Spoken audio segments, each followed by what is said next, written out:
तो चलो मित्रों, आज આપણે આપણું પેપર સોલ્યુશન ચાલુ કરીએ। સૌથી પહેલો પ્રશ્ન છે, ભારત દેશ આઝાદ થયા બાદ 15 ઓગસ્ટ 1947 બાદ દેશના સૌપ્રથમ નાણાપ્રધાન કોણ હતા? તો એ નાણાપ્રધાનનું નામ શું હતું? તો કે આર.કે. શનમુખમ સેઠ। બીજો પ્રશ્ન, અંદાજપત્ર કોના દ્વારા તૈયાર કરવામાં આવે છે? તો તેમાં આવશે નાણાં ખાતા દ્વારા। ત્રીજો પ્રશ્ન કે કોઈપણ રાજ્યના રાજ્યપાલ બનવા માટેની લઘુત્તમ ઉંમર મર્યાદા કેટલી છે? તો તેમાં જવાબ આવશે 35 વર્ષ। ચોથો પ્રશ્ન, ભારતીય સંવિધાનના 61માં સુધારા અંતર્ગત પુખ્ત મતદાતાની વય મર્યાદા 21થી ઘટાડીને 18 વર્ષ કરવામાં આવેલ છે। તો આ સુધારો કયા વર્ષથી અમલમાં મૂકવામાં આવેલ છે? તો તેની અંદર જવાબ આવશે 1989માં। પાંચમો પ્રશ્ન, ભારતીય બંધારણના કયા ભાગમાં અનુસૂચિત જાતિ અને આદિજાતિઓ માટેની ખાસ જોગવાઈઓનો ઉલ્લેખ કરવામાં આવેલ છે? તો તેમાં જવાબ આવશે 16, એટલે કે 16મા ભાગમાં અનુસૂચિત જાતિ અને આદિજાતિઓનો ખાસ જોગવાઈનો ઉલ્લેખ કરવામાં આવેલો છે। છઠ્ઠો પ્રશ્ન જોઈએ કે સંઘ લોક સેવા આયોગ એટલે કે યુપીએસસીની રચના ભારતીય બંધારણના કયા આર્ટિકલ અંતર્ગત કરવામાં આવે છે? તો તેમાં આવશે આર્ટિકલ 315 અંતર્ગત। સાતમો પ્રશ્ન, પંચાયતી રાજ પ્રણાલીને અમલ સૌપ્રથમ કયા રાજ્યમાં કરવામાં આવ્યો? તો તે રાજ્ય આવશે રાજસ્થાન રાજ્ય। ત્યાર પછી આઠમો પ્રશ્ન, નીચેના પૈકી કોણે અંધજનો વાંચી શકે તેવી લિપિ તૈયાર કરી હતી? તો એમનું નામ છે બ્રેલ લુઈસ। નવમો પ્રશ્ન છે કે ગુજરાત પંચાયત અધિનિયમ 1993ની જોગવાઈઓ અનુસાર ગ્રામ પંચાયતની પહેલી બેઠકમાં કયું કામ કરી શકે? તો ગ્રામ પંચાયતની પહેલી બેઠકમાં શું થાય? તો કે ઉપસરપંચની ચૂંટણી થાય। દસમો પ્રશ્ન જોઈએ કે ગ્રામ વિસ્તારોમાં જંગલ વિસ્તાર નજીક હોય ત્યાં કેટલી જમીન 100 ઢોર દીઠ ગૌચર માટે નીમવાનું ધોરણ છે? તો તેમાં આવશે 40 એકર। 11મો પ્રશ્ન જોઈએ કે વેળાવદર નેશનલ પાર્ક ગુજરાતના કયા જિલ્લામાં આવેલો છે? તો તેમાં આવશે ભાવનગર જિલ્લામાં। 12મો પ્રશ્ન જોઈએ કે સૌથી મહત્વનું ગુજરાતનું તેલ ક્ષેત્ર કયું છે? તો એ તેલ ક્ષેત્ર છે અંકલેશ્વર। 13મો પ્રશ્ન જોઈએ કે પશુઓના ઘાસચારા માટે નીચેનામાંથી કયો પાક ગણાય છે? તો તેમાં જવાબ આવશે જુવાર। 14મો પ્રશ્ન, નીચેનામાંથી કયા પાક માટે સુરત જાણીતું છે? તો સુરતમાં કયો પાક થાય છે? કેળા। ત્યાર પછી 15મો પ્રશ્ન જોઈએ કે ગુજરાતમાં પિરોટન ટાપુઓ ક્યાં આવેલા છે? તો તેમાં જવાબ આવશે જોડિયાથી ઓખાના કાંઠા વિસ્તારમાં। 16મો પ્રશ્ન, સુતરાઉ કાપડ અંગે સંશોધન કરતી સંસ્થા અટીરા ક્યાં આવેલી છે? તો અટીરા કઈ જગ્યાએ આવેલી છે? અમદાવાદ ખાતે। 17મો પ્રશ્ન છે કે ગ્રેનાઇટ કયા પ્રકારનો ખડક છે? તો ગ્રેનાઇટ કયા પ્રકારનો ખડક છે? અગ્નિકૃત ખડક।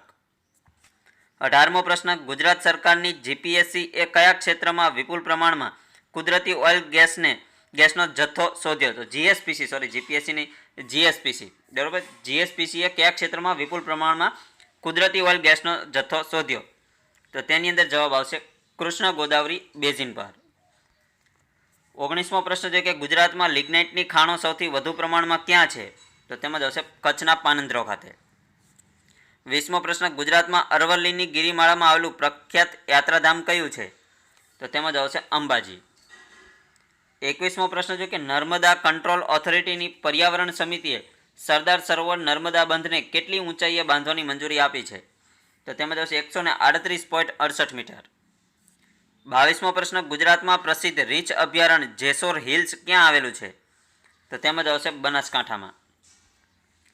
23મો પ્રશ્ન કે 2 જાન્યુઆરી 2022ના રોજ ડીઆરડીઓએ તેમના કેટલામાં સ્થાપના દિવસની ઉજવણી કરી હતી? તો તેમાં આવશે 64માં। ત્યાર પછી 24મો પ્રશ્ન જોઈએ કે ન્યુમોનિયા રોગ શેનાથી ફેલાય છે? તો ન્યુમોનિયા રોગ ફેલાવાનું કારણ શું છે?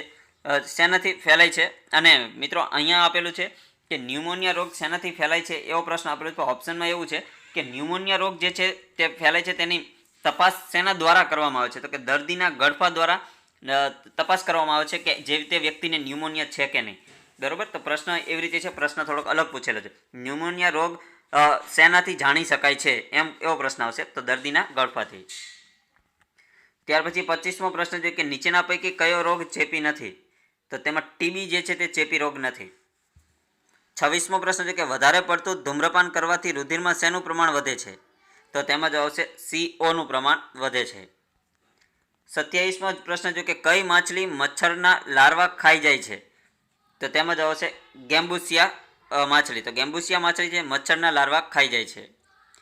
28મો પ્રશ્ન જોઈએ કે ગુજરાતમાં આવેલા નીચેના અભયારણ્યો પૈકી કયું અભયારણ્ય રીંછ અભયારણ્ય નથી? તો રીંછ અભયારણ્ય કયું? તો ખીજડીયા અભયારણ્ય જે રીંછ અભયારણ્ય નથી. 29મો પ્રશ્ન છે કે કયું પ્રાણી કચ્છના નાના રણમાં જોવા મળે છે? તો કયું પ્રાણી જે છે જે કચ્છના નાના રણમાં જોવા મળે છે?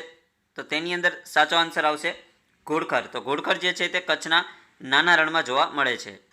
ત્યાર પછી 30મો પ્રશ્ન છે કે નીચેના પૈકી સૌથી વધુ તાલુકા ધરાવતો જિલ્લો કયો છે? તો સૌથી વધારે તાલુકા ક્યાં છે? 14 તાલુકા બનાસકાંઠા જિલ્લામાં. 31મો પ્રશ્ન જોઈએ કે ડેમોક્રેસીનો વિરોધાર્થી શબ્દ આપો. તો તેની અંદર જવાબ આવશે ઓટોક્રેસી. ત્યાર પછી 32મો પ્રશ્ન ગીવ સિનોનિયમ સમાનાર્થી જવાબ. તો બ્રાઇટલ શબ્દનો સમાનાર્થી કયો થશે? તો તેમાં જવાબ આવશે ફ્રેગલ એટલે ઓપ્શન ડી. 33મો પ્રશ્ન છે કે ફેમિનાઇન જેન્ડર ઓફ બેચલર. તો બેચલરનો ફેમિનાઇન જેન્ડર કયો થશે? તો તેમાં આવશે સ્પિન્સ્ટર. 34મો પ્રશ્ન જોઈએ કે શીપનું બહુવચન શું થશે? તો શીપનું બહુવચન શીપ જ થશે એટલે ઓપ્શન એ. 35મો પ્રશ્ન જોઈએ કે coming out or resulting from A natural tendency is called. તો તેની અંદર તેને શું કહેવાય એક શબ્દમાં? તો તેને કહેવાશે ઓપ્શન ડી સ્પોન્ટેનિયસ. 36મો પ્રશ્ન જોઈએ કે give meaning of idiomatic phrase કે the manager hesitated to assign the job to the newcomer as the wet behind the ears. તો આની અંદર તેને આ ફ્રેઝનું મિનિંગ દર્શાવતો ફ્રેઝ નીચેનામાંથી કયો છે? તો તેમાં આવશે option D young and experienced. શું છે? Young and inexperienced. ત્યાર પછી 37મો પ્રશ્ન છે કે મેચ ઓફસ્પ્રિંગ્સ ઓફ એનિમલ્સ. તો આ જોડકા જોડવાના છે. તો આ જોડકામાં જોઈએ સૌથી પહેલાં જો કે એસ. તો એસની સામે શું આવશે? તો બી આવશે એટલે કે ફોલ. ત્યાર પછી છે હેર. તો હેરની સામે શું આવશે? તો હેરની સામે આવશે ડી એટલે કે લેવરેટ. ત્યાર પછી છે સ્ટેજ. તો સ્ટેજ સામે શું આવશે? તો સી આવશે ફાઉન. અને ત્યાર પછી છે હોર્સ. તો હોર્સ સામે આવશે કોલ્ફ એટલે કે ફિલી. ઓપ્શન ડી સાચો આન્સર આવશે. 38મો પ્રશ્ન છે કે arrange the following word in alphabetical order. તો આને આલ્ફાબેટિકલ ઓર્ડરમાં 4 વર્ડને ગોઠવીએ તો સાચો ક્રમ કયો આવશે? તો તેની અંદર સાચો ક્રમ આવશે ઓપ્શન સી. પહેલા ત્રીજું આવશે એસેન્ટ, ત્યાર પછી ચોથું આવશે, ત્યાર પછી બીજું અને લાસ્ટમાં આવશે પહેલું. ત્યાર પછી 39મો પ્રશ્ન છે કે ફિલ ઇન ધ ગેપ. તો કરંટ તો સર્કિટ. કરંટ ક્યાં હોય? સર્કિટમાં. તો અર્થ એટલે કે પૃથ્વી ક્યાં હોય? ઓર્બિટમાં. ત્યાર પછી 40મો પ્રશ્ન ફિલ ઇન ધ બ્લેન્ક. નો બડી વિલ્સ ટુ ડાય. ખાલી જગ્યા. તો આમાં ક્વેશ્ચન ટેગ કયો આવશે? Do they. ત્યાર પછી 41મો પ્રશ્ન છે કે ફિલ ઇન ધ ગેપ કે સલ્ફર. તો તેની અંદર સાચો આવશે વુલ્કેનિઝેશન. તો ક્લોરાઇન સામે શું આવશે? તો ક્લોરાઇન સામે શું આવશે? તેમાં જ આવશે બ્લીચિંગ. 42મો પ્રશ્ન પુટ પ્રોપર ક્વેશ્ચન ટેગ કે little water is in the bottle. તો આમાં પ્રોપર ક્વેશ્ચન ટેગ કયું આવશે? Is it. ત્યાર પછી 43મો પ્રશ્ન છે કે ફિલ ઇન ધ બ્લેન્ક કે વી હેવ ખાલી જગ્યા યુકેલિપ્ટ ટ્રી ઇન અવર ગાર્ડન. તો આની અંદર આર્ટિકલ કયો આવશે? તો તેની અંદર જવાબ આવશે એ આર્ટિકલ. યુકેલિપ્ટ્સમાં મિત્રો ગુજરાતી સ્વર પ્રમાણે યુ થાય છે. તો યુ જે ગુજરાતી સ્વર નથી એટલા માટે એ આવશે. 44મો પ્રશ્ન જોઈએ કે all his friends laughed at him. તો આનું આપણે પેસિવ બનાવીએ તો પેસિવ શું થશે? તો તેમાં આવશે option D he was laughed at by all his friends. 45મો પ્રશ્ન convert the following sentence in indirect speech કે Alpa said how clever I am. તો આનું ઇનડાયરેક્ટ સ્પીચમાં વાક્ય બનાવીએ તો ઓપ્શન એ આવશે Alpa explained that he was very clever. 46મો પ્રશ્ન જોઈએ કે રામા ઇઝ ખાલી જગ્યા ધેન પ્રુડન્ટ. તો તેની અંદર સાચો આન્સર આવશે ઓપ્શન ડી મોર બ્રેવ. 47મો પ્રશ્ન જોઈએ કે મેક નેગેટિવ. તો કે meaning of the sentence must not be change. એટલે કે નીચેના વાક્યનું નેગેટિવ વાક્ય બનાવવાનું છે પરંતુ મિનિંગ જે છે સેન્ટેન્સનો અર્થ જે છે તે બદલાવો જોઈએ નહીં. કે wait here till I come back. તો વેટ હિયર એટલે કે રાહ જુઓ તમે અહીંયા, હું જ્યાં સુધી પાછો ન આવું ત્યાં સુધી તમે અહીંયા રાહ જુઓ. આ મિનિંગ થાય છે. આ મિનિંગ ન બદલાવો જોઈએ અને નેગેટિવ વાક્ય થવું જોઈએ. તો એવું વાક્ય કયું છે? Option b don't go until I come back. એટલે કે હું આવું નહીં ત્યાં સુધી તમે અહીંથી જતા નહીં. બરાબર? એટલે મિનિંગ એ જ થયો કે તમારે ત્યાં રાહ જોવાની છે. ત્યાર પછી 48મો પ્રશ્ન જોઈએ કે isn't it proper for you two continue reading instead of talking. તો આમાં લેટનો ઉપયોગ કરીને આ વાક્યને બનાવવાનું છે. તો લેટનો ઉપયોગ કરીને વાક્ય બને તો option a let reading be continue instead of talking. ત્યાર પછી 49મો પ્રશ્ન છે કરેક્ટ સ્પેલિંગ. તો ઇલ્યુસ્ટ્રેશનનો સાચો સ્પેલિંગ નીચેનામાંથી કયો છે? Option A. 50મો પ્રશ્ન જોઈએ કે ફિલ ઇન ધ બ્લેન્ક કે અવર ફ્રીડમ ફાઇટર્સ હેડ ખાલી જગ્યા મેની હાર્ડશીપ. તો આમાં સાચો આન્સર કયો આવશે? Option b, borne, BORNE. 51મો પ્રશ્ન જોઈએ કે અલંકારનો પ્રકાર વિકલ્પમાંથી શોધો કે એક જ શબ્દના બે અર્થ નીકળતા હોય ત્યારે કયા અલંકાર તરીકે ઓળખાય? તો કે એક જ શબ્દના બે અર્થ હોય તેમાં કયો અલંકાર આવે? શ્લેષ અલંકાર. 52મો પ્રશ્ન જોઈએ કે અલંકારનો પ્રકાર વિકલ્પમાંથી શોધો કે સાટે સાંજે ગાજે ઓલું હાલરડું. તો આમાં કયો અલંકાર આવશે? શબ્દાનુપ્રાસ અલંકાર. 53મો પ્રશ્ન આપેલ શબ્દનો સમાસ ઓળખાવો. તો અસિત શબ્દનો સમાસ કયો થશે? તો તેમાં જ આવશે બહુવ્રીહી સમાસ. 54મો પ્રશ્ન જોઈએ કે આપેલ શબ્દનો સમાસ ઓળખાવો. પુણ્ય શ્લોક. તો પુણ્ય શ્લોકમાં કયો સમાસ આવશે? અવ્યયી ભાવ સમાસ. 55મો પ્રશ્ન નીચે આપેલ વાક્યના છંદનો પ્રકાર જણાવો કે ના તારો અપરાધ આમ ત્યજવા જેવો લગારે થયો. તો આમાં કયો છંદ છે? તો તેમાં આવશે શાર્દુલ વિક્રીડિત છંદ. 56મો પ્રશ્ન નીચે આપેલ વાક્યના છંદનો પ્રકાર જણાવો કે ના શિક્ષાના કથન કથવા યુક્ત તારા સમીપે. તો આમાં કયો છંદ આવશે? જવાબ આવશે મંદાક્રાંતા છંદ. ત્યાર પછી 57મો પ્રશ્ન કે આપેલ વાક્યનો નિપાત ઓળખાવો કે મારી વાત ખરી ને. તો આમાં નિપાત કયો છે? તો તેમાં જવાબ આવશે ને જે છે તે લટકણિયા નિપાત છે, ઓપ્શન બી. 58મો પ્રશ્ન સલ્ફર ડાયોક્સાઇડ વાયુ કેવા રંગનો હોય છે? તો તેમાં જવાબ આવશે રંગવિહીન હોય છે, તેને કોઈ રંગ હોતો નથી. 59મો પ્રશ્ન કે નીચે આપેલ સાદા વાક્યને જોડતા યોગ્ય સંયોજકને વિકલ્પમાંથી શોધો. તો ઈશ્વર અહીં જ છે, તું જોઈ શકતો નથી, એ અહીં જ છે. આ 3 વાક્ય છે કે ઈશ્વર અહીં જ છે, તું જોઈ શકતો નથી, એ અહીં જ છે. તો આમાં યોગ્ય સંયોજક જોડીને 3 વાક્યને જોડવાના છે. તો તેમાં સંયોજક કેવી રીતે આવશે? તો ઓપ્શન બી આવશે કે ઈશ્વર અહીં જ છે, બરોબર, ઈશ્વર અહીં જ છે છતાં તું જોઈ શકતો નથી કે એ અહીં જ છે, બરોબર. એટલે ઓપ્શન બી સાચો આન્સર આવશે. 60મો પ્રશ્ન નીચે આપેલા સાદા વાક્યને જોડતા યોગ્ય સંયોજકને વિકલ્પમાંથી શોધો કે પોતે જેલમાં ગયો, જરા જરા ચાલતા શીખ્યો હતો. તો તેની અંદર સંયોજક યોગ્ય કયું છે? ત્યારે, એટલે કે પોતે જેલમાં ગયો ત્યારે જરા જરા ચાલતા શીખ્યો હતો. 61મો પ્રશ્ન આપેલ વાક્યનો નિપાત ઓળખાવો કે મને ફક્ત દાળ ભાત જ ભાવે છે. તો આમાં નિપાત કયો છે?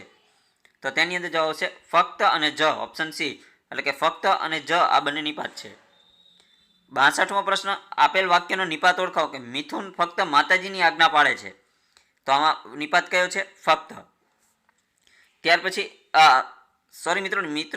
મિથુન ફક્ત માતાજીની આજ્ઞા પાળે છે. તો આમાં ફક્ત જે છે એ નિપાત છે. તો અહીંયા જો જી પણ આપેલો છે, બરોબર, તો જી આપેલો છે, નિપાત નથી, ખાસ યાદ રાખજો.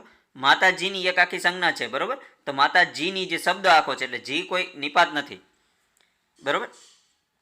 ત્યાર પછી 63મો પ્રશ્ન જોઈએ કે નીચે આપેલા સાદા વાક્યને જોડતા સંયોજક જણાવો કે એક રાજકુંવરીને પરણે એ મોટી થાય એને છોડી દે. તો આમાં યોગ્ય સંયોજક કયું આવે? તો તેમાં જવાબ આવશે જ્યારે ત્યારે. એટલે કે એક રાજકુંવરીને પરણે જ્યારે એ મોટી થાય ત્યારે એને છોડી દે.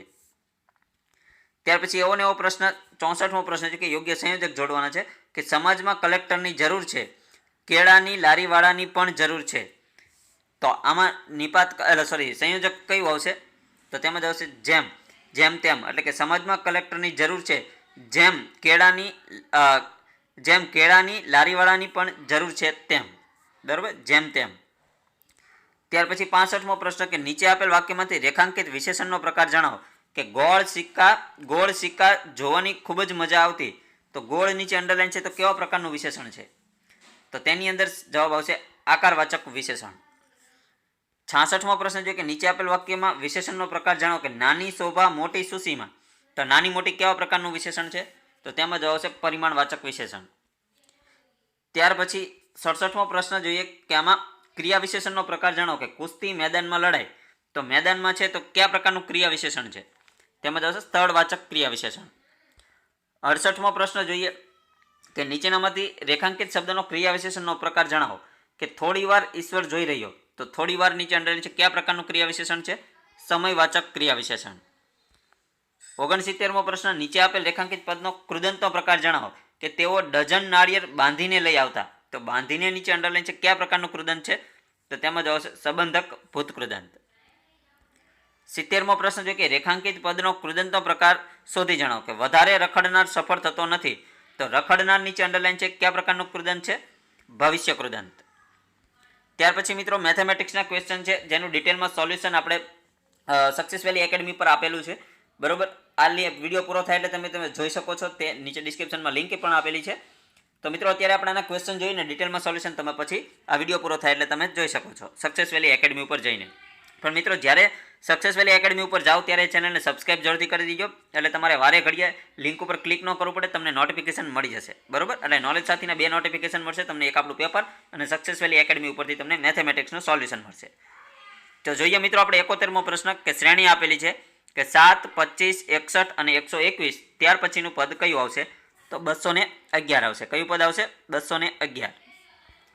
72મો પ્રશ્ન છે કે 2/5 વર્ગમૂળમાં 5, 3/5, 4/25 વર્ગમૂળ 5 અને ત્યારબાદ 5/25 વર્ગમૂળ √5. બરોબર, તો આની અંદર સમીકરણ સોલ્વ કરીએ તો સાચો ઓપ્શન કયો બને? ઓપ્શન ડી, 6/25 વર્ગમૂળ એટલે કે 25 √5. 73મો પ્રશ્ન જોઈએ કે 30 માણસોને એક મકાન દોડતા 20 દિવસ લાગે, જો 10 માણસો ઓછા હોય તો તે મકાન દોડતા કેટલા દિવસ લાગે? તો તેમાં જવાબ આવશે 30 દિવસ. 74મો પ્રશ્ન છે કે એક કામ પૂરું કરતા મળતું મહેનતાણું 1400 રૂપિયા છે, તો મહેશે 2/7 ભાગનું કામ પૂરું કર્યું હોય તો તેને કેટલા રૂપિયા મહેનતાણું મળે? તો તેમાં જવાબ આવશે 400 રૂપિયા. 75મો પ્રશ્ન છે કે એક કંપનીમાં દર વર્ષે 200 ટેબલ, 500 ખુરશી અને 100 કબાટનું ઉત્પાદન કરવામાં આવે છે, તો ટેબલની ટકાવારી કેટલી થાય? તો ટેબલની ટકાવારી કેટલી થાય? 25%. 76મો પ્રશ્ન છે કે એ બીના 150% છે, તો બી એ પ્લસ બીના કેટલા ટકા થાય? તો તેમાં જવાબ આવશે 40%. 77મો પ્રશ્ન કે 13, 6, 7, 9, 12, 10, 15, 4, 15 બહુલક શોધો, તો આનો બહુલક કેટલો થાય? તો તેમાં જવાબ આવશે 15. 78મો પ્રશ્ન છે કે કોઈ રકમ ઉપર 10 વર્ષ તથા 7 વર્ષના સાદા વ્યાજનું અંતર 150 છે, જો વ્યાજ દર 5% છે તો મૂળ કિંમત શું હશે? તો મૂળ કિંમત હશે 1000. 79મો પ્રશ્ન કે 3 સંખ્યાઓ 4, m અને 36 ગુણોત્તર શ્રેણીમાં છે, તો m શોધો, તો m ની વેલ્યુ કેટલી થાય? તો m ની વેલ્યુ થશે 12, એટલે કે 4, 12 અને 36. 80મો પ્રશ્ન છે કે મહેશ અને નરેશના વચ્ચે અમુક રકમ 5/7 પ્રમાણમાં વહેંચવામાં આવે છે, જો મહેશને ભાગે 2500 રૂપિયા આવે તો નરેશના ભાગે કેટલી રકમ આવશે? તો નરેશના ભાગે કેટલી રકમ આવશે? 3500 રૂપિયા. 81મો પ્રશ્ન જોઈએ કે સંખ્યાની દ્રષ્ટિએ સૌથી વધારે ગુજરાતી વર્તમાનપત્ર કયા શહેરમાંથી પ્રસિદ્ધ થાય છે? તો તેમાં જવાબ આવશે રાજકોટ શહેરથી. 82મો પ્રશ્ન ડોક્ટર વિક્રમ સારાભાઈએ ફિઝિકલ રિસર્ચ લેબોરેટરી એટલે કે PRLની અમદાવાદમાં સ્થાપના કયા વર્ષમાં કરી? તો તેમાં જવાબ આવશે 1947માં. ત્યાર પછી 83મો પ્રશ્ન જોઈએ કે ગાંધીજી કયા અંગત મહાનુભાવનું પુણેના આગાખાન મહેલના જેલવાસ દરમિયાન મૃત્યુ થયું હતું? તો એમનું નામ શું હતું? મહાદેવભાઈ દેસાઈ. 84મો પ્રશ્ન ગુજરાતની પ્રખ્યાત ફોરેન્સિક સાયન્સ લેબોરેટરી ક્યાં આવેલી છે? તો તેમાં આવશે ગાંધીનગર ખાતે. 85મો પ્રશ્ન અમદાવાદ મ્યુનિસિપલ કોર્પોરેશન એટલે કે AMCનું સ્થાપના વર્ષ કયું છે? તો તેમાં આવશે 1950. 86મો પ્રશ્ન ગુજરાતના પથિક મહેતા કઈ રમતના ખેલાડી છે? તો તેમાં આવશે ટેબલ ટેનિસના. 87મો પ્રશ્ન જોઈએ કે નીચેના પૈકી ગુજરાતમાંથી પ્રસિદ્ધ થતું સમાચાર પત્ર કયું નથી? તો તેમાં જોઈએ તો દૈનિક ભાસ્કર ગુજરાતમાંથી પ્રસિદ્ધ થતું સમાચાર પત્ર નથી. ત્યાર પછી 88મો પ્રશ્ન જોઈએ કે ગુજરાત યુનિવર્સિટીના કયા કુલપતિના સત્તાકાળમાં સૌથી વધારે સેલ્ફ ફાઇનાન્સ કોલેજને મંજૂરી મળી? તો તેમાં જવાબ આવશે AU પટેલના શાસનકાળ દરમિયાન. ત્યાર પછી 89મો પ્રશ્ન કે જ્ઞાનપીઠ એવોર્ડ પ્રાપ્ત કરનાર પ્રથમ ગુજરાતી કોણ હતા? તો એમનું નામ છે ઉમાશંકર જોશી. 90મો પ્રશ્ન જોઈએ કે NID સંસ્થા ક્યાં આવેલી છે? તો NID સંસ્થા ક્યાં આવેલી છે? અમદાવાદ ખાતે. 91મો પ્રશ્ન MS વર્ડ શરૂ કરતા પૂર્વ નિર્ધારિત રીતે ફોન્ટની સાઇઝ કેટલી જોવા મળે છે? તો તેમાં જવાબ આવશે 11. 92મો પ્રશ્ન જય જય ગરવી ગુજરાતના રચયિતા કોણ છે? તો તેમાં જવાબ આવશે કવિ નર્મદ. 93મો પ્રશ્ન DBMSનું પૂરું નામ શું છે? તો DBMSનું પૂરું નામ છે ડેટાબેઝ મેનેજમેન્ટ સિસ્ટમ. 94મો પ્રશ્ન જોઈએ કે DRAM એટલે શું? તો DRAMનું ફૂલ ફોર્મ શું થશે? તો ડેટા રેન્ડમ એક્સેસ મેમરી. 95મો પ્રશ્ન નીચેનામાંથી કયું બીજા કરતાં જુદું પડે છે? તો તેમાં જ આવશે મેક. મેક જે છે બાકીના ત્રણથી જુદું પડે છે. તો મિત્રો અહીંયા જોઈએ, સોરી મિત્રો, મેક નહીં, ગૂગલ જુદું પડશે. બરાબર, તો મેક શું છે? તો મેક એક ઓપરેટિંગ સિસ્ટમ છે, વિન્ડોઝ ઓપરેટિંગ સિસ્ટમ છે, લિનક્સ પણ ઓપરેટિંગ સિસ્ટમ છે. ગૂગલ શું છે? ગૂગલ એક સર્ચ એન્જિન છે. મેક નહીં, ગૂગલ ઓપ્શન એમાં ગૂગલ આપેલું છે, ગૂગલ અલગ પડે છે. ત્યાર પછી 96મો પ્રશ્ન જોઈએ કે બલસ્ય મૂલમ વિજ્ઞાનમ કઈ સંસ્થાનું ધ્યેય વાક્ય છે? તો તે સંસ્થા આવશે DRDOનું. 97મો પ્રશ્ન કયા રાજાને ત્રિપુરાના આધુનિક સ્થાપત્યના પિતા તરીકે ઓળખવામાં આવે છે? તો એ રાજાનું નામ છે વીર વિક્રમ કિશોર દેબબર્મન.